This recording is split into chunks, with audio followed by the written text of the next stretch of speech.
This is the Kitchen Sink WP Podcast, episode 386. I program my home computer. We have a server crash, 404 error, page not found, links aren't working, system is crashing, system is crashing, system is crashing. Your old HTML website, barely alive. We have the technology. We have WordPress. A new website, better than it was before. Better, stronger, faster.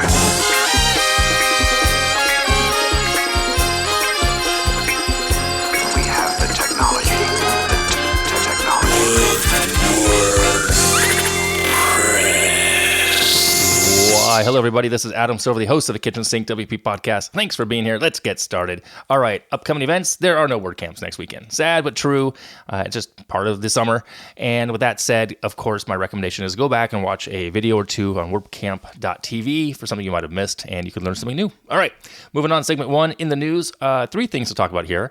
First and foremost, WordPress 5.8, release candidate 4 has come out already.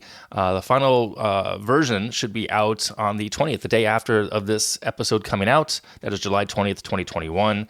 There are a whole bunch of new updates and fixes on RC4. Link in the show notes to check that out. Also in the news, critical vulnerability was detected in WooCommerce back on an article on July 13th. Link in the show notes there.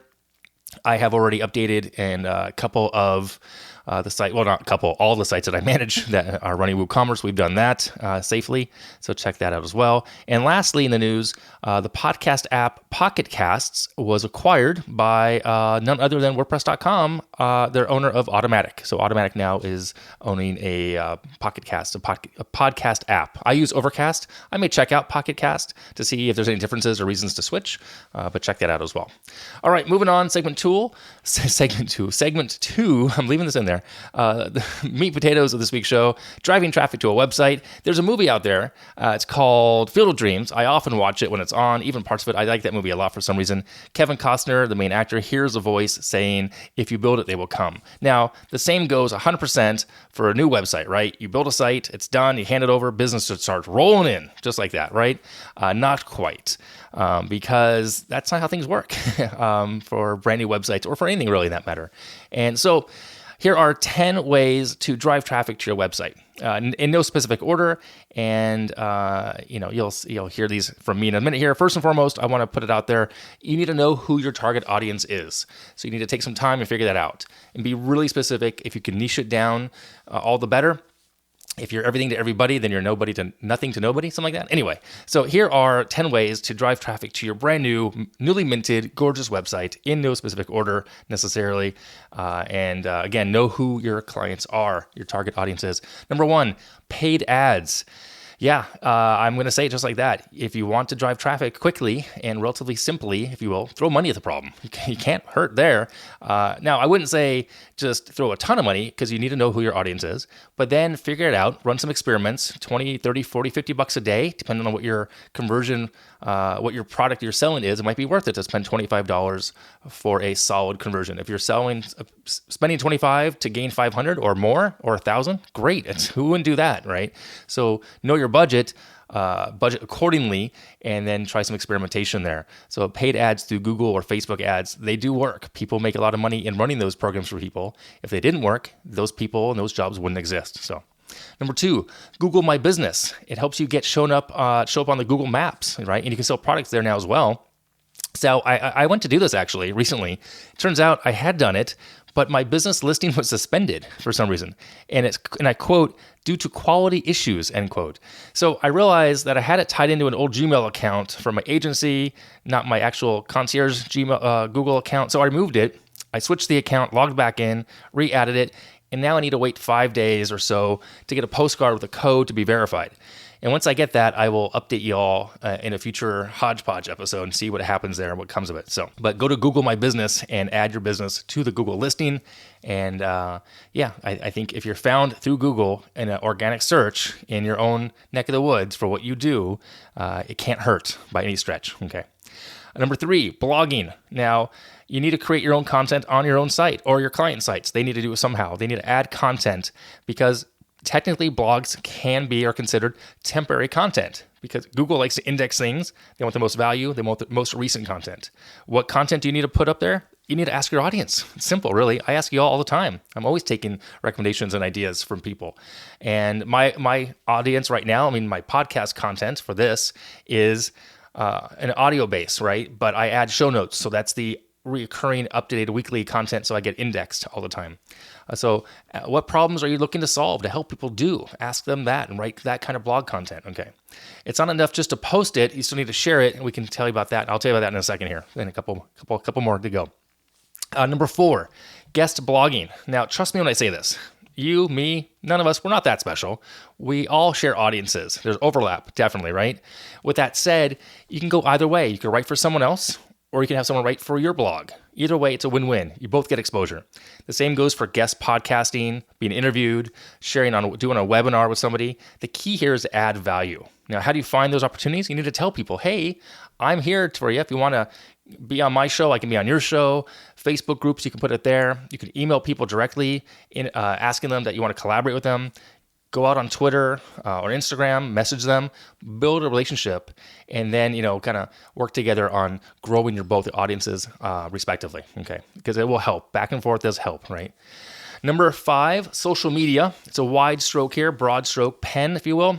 Pick the platform that works best for you, Twitter, Facebook, Instagram, whatever, LinkedIn, and add value, a ton of value, 3, 4, 5 times before you actually ask for anything in return, right? Before you say, hey, come back to my own site, to check out my article about X, Y, or Z, make sure you're adding value, you're answering questions, you're participating, not just being a salesperson, okay? Gary Vaynerchuk had a book out called Jab, Jab, Jab, Right Hook, where he indicates that. Give, then ask, okay? So go and start doing that. Get out there on social media. And then that's also, you want to use social media to share your blog posts, right? Number 3, with blogging, you can use social media to say, hey, I wrote an article about that over here. So that is, I think, fair game. If you have an article that answers a question, by all means, share it over on social media, on your platform of choice. Number 6, backlinks. So what is a backlink? Primarily, it's just a link from one site to another. And Google likes to see high traffic sites with links to your content. Now, there used to be a totally scammy way to do this and black hatty, where you would buy up 25, 30, 40 domains. People did this all the time, and they would link to their own sites, kind of cross-platform, cross-pollinate it. It's not done anymore, or it's not looked upon well at all. Don't do that. You want to get your site referenced on other people's sites that are relevant and high traffic and reputable sites.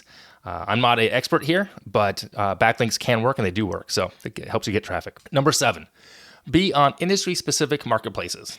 Etsy, Airbnb, that whatever the place is, it needs to match your industry and your customers, where you're going to find your customers. There are sites and bigger sites than you, marketplaces, that are going to match your audience.